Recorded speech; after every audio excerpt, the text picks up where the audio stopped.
Pohľad z boku na ostre 300-násobné zväčšenie. Toto tu je originálne ostrenie. Na konci ten tmavý pasík, to je ako keby zaleštený konvex. Vidíte, teraz niečo som ho posunul. Alebo mikroúkos, možno to bude lepšie. Druhá strana ostre. Toto je oveľa lepšie brúsené, to je jedna súvislá plocha, dá sa povedať jemnúčko, koniec je zaleštený. Zhora. V strede ten najtmavší pásik a sem tam s takým jemným odleskom, to je naše ostrie. Pekne jemné nabrúsené ostrie.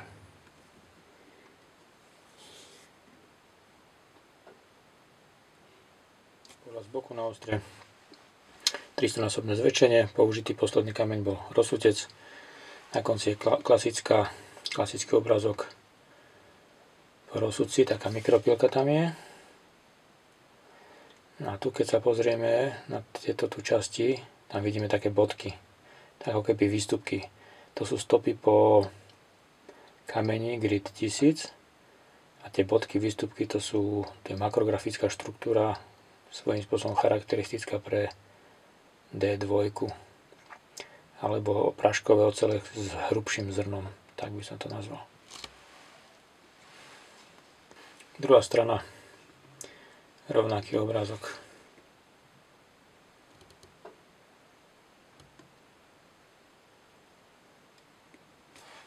Zhora na ostre. V strede ten najtenší pásiček, ktorý tam je, to je naše ostrie. Krásne, jemné, tenké ostrie.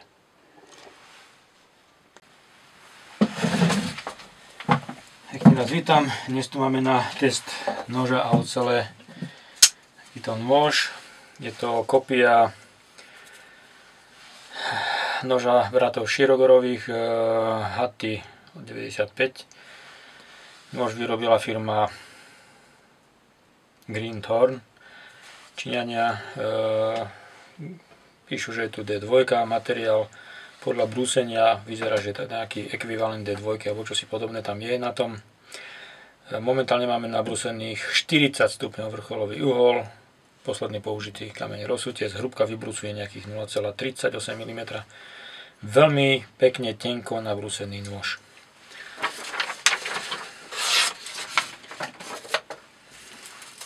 Cigaretový papier 12 g na meter štvorcový. Takisto reže.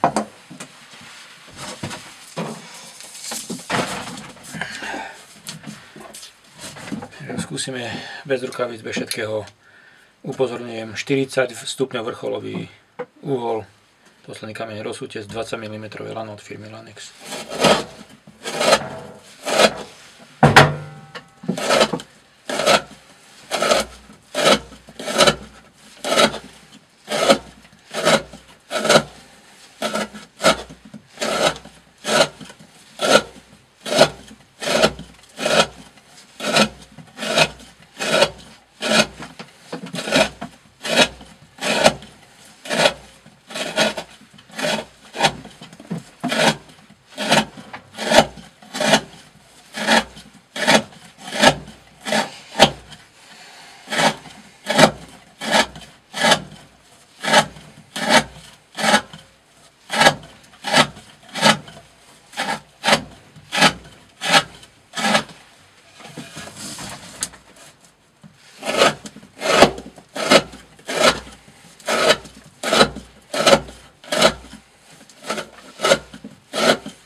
Prvá stovka.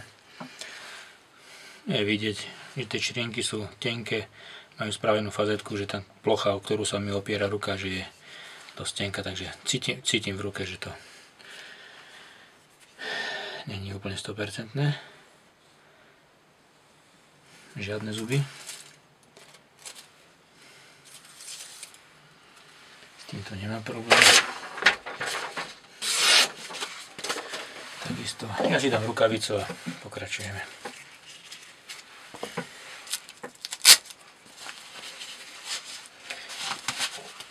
Zbytočne nech si ruku nezničím.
Reže.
Ďalšia stovka.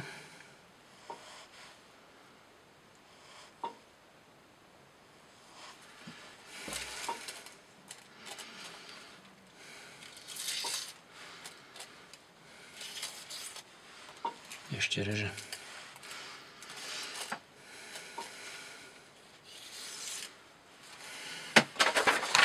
S týmto tu. Žiaden problém. Prestávka.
hladké.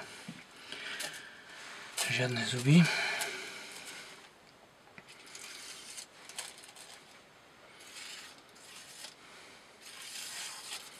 Toto už nereže.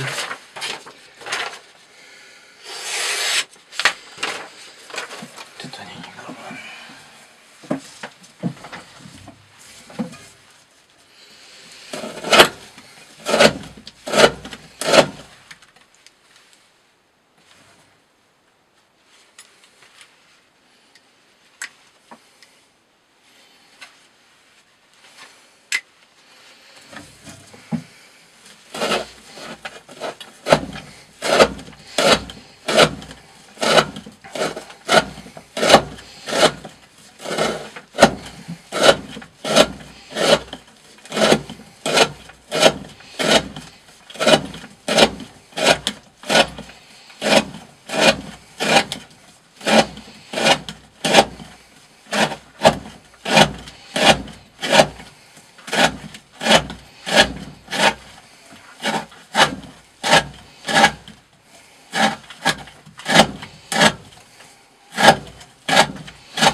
Zatiaľ ostrie hladké.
Prestávka.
Zuby necítim.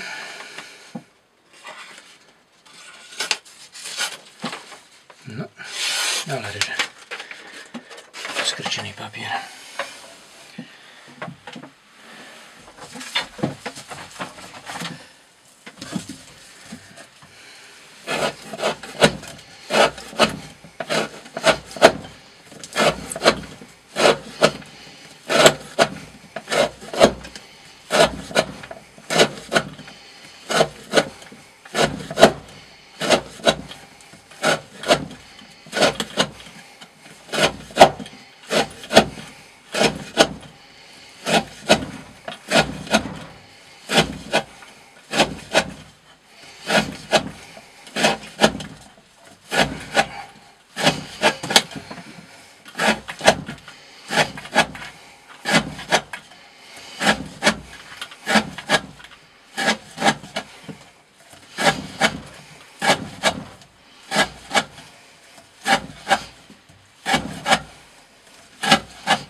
Prestávka.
taká prvá tisícka k tomu.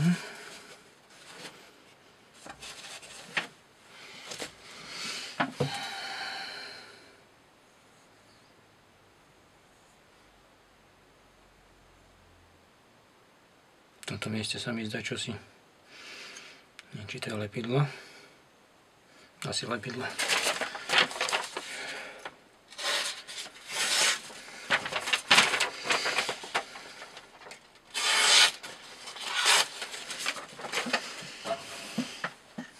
Ťažšie ešte, že? Ďalšiu stovku skúsim.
Zuby necítim.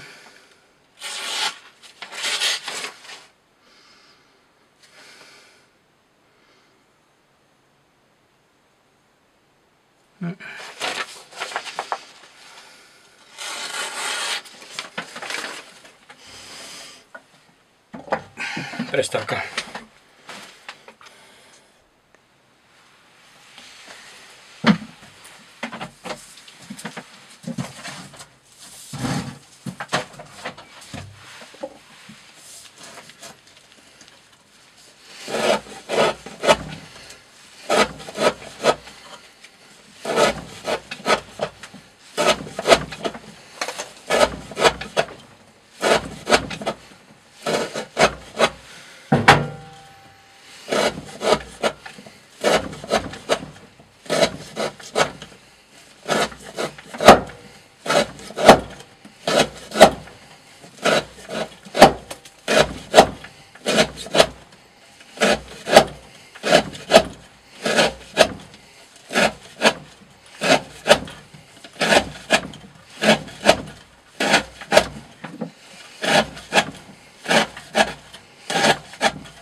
Zuby necítim.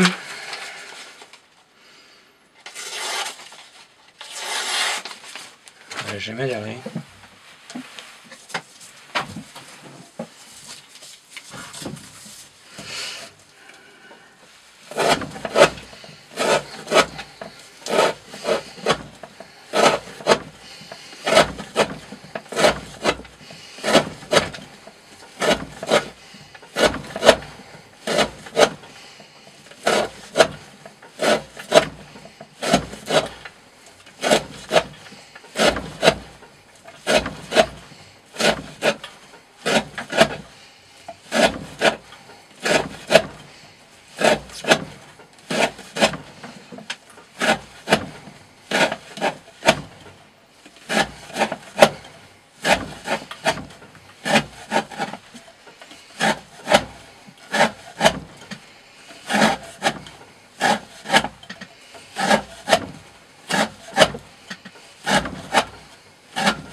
Myslím, že sme skončili.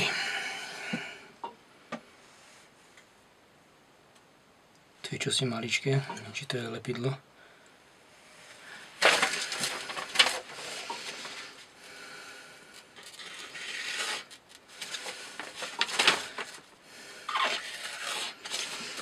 No, asi je koniec.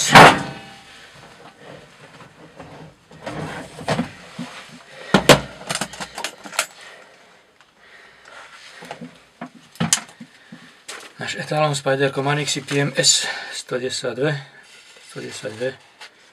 Koniec.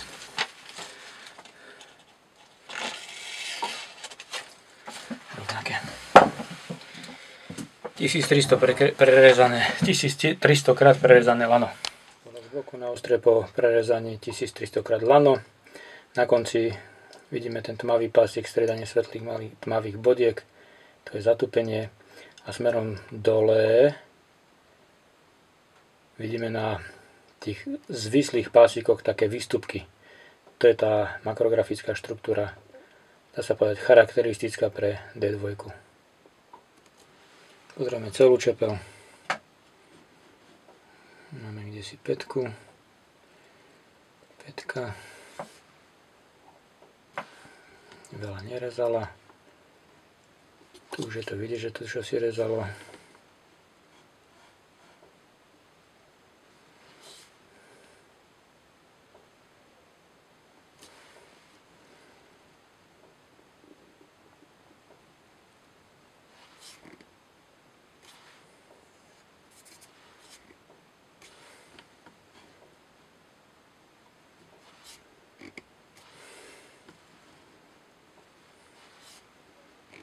Zatiaľ žiadne vážne poškodenia čepele nevidím. Ostria myslím tým.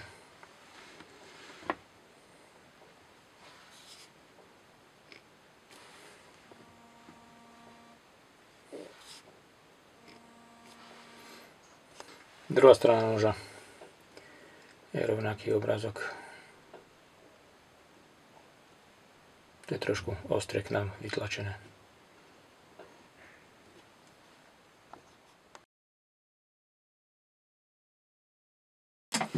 Poľa zhora. V strede vidíme už takú výraznú huseničku, svetlú. Čím bude hrubšia a svetlejšia, tým je nôž, alebo to ostrie viac opotrebené.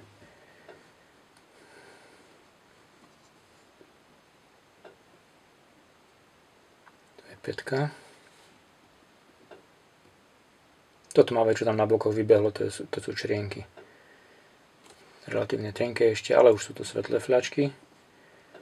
Črienky nám zmizli, obraz zosvetlel. Viac svetlých miest na húseničke a je hrubšia. Takisto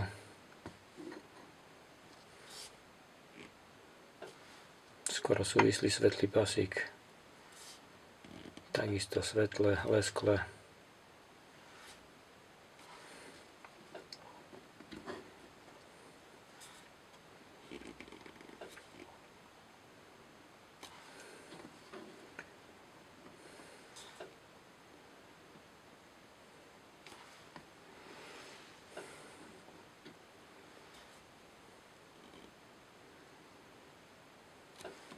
Je to trošku tmavšie.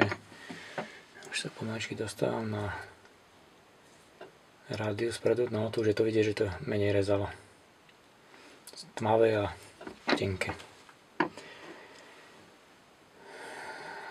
Zhodnotenie, záver. Podľa toho, ako vyzerá tá oceľ po prebrúzení na Nanive Superstone Grit 1000, vybehli tam tie pekné bodky, tie veľké makrografické ako keby útvary. Podľa všetkého je to čínska D2 alebo ekvivalent D2 čínsky. Myslím si, že tých 1300 krát prerezané lano pri 40 stupňovom vrcholovom uhle, keď to nahrubo prepočítame, tak je to vyše 2600-2700 krát keby bolo testované na 30 stupňovom uhle. Takže ako veľmi slušný výsledok. Žiadne veľké poškodenie ostra nenastalo. Ako momentálne nevidím problém v tejto oceli. Ďakujem pekne za pozornosť pri ďalších videách. Dovidenia.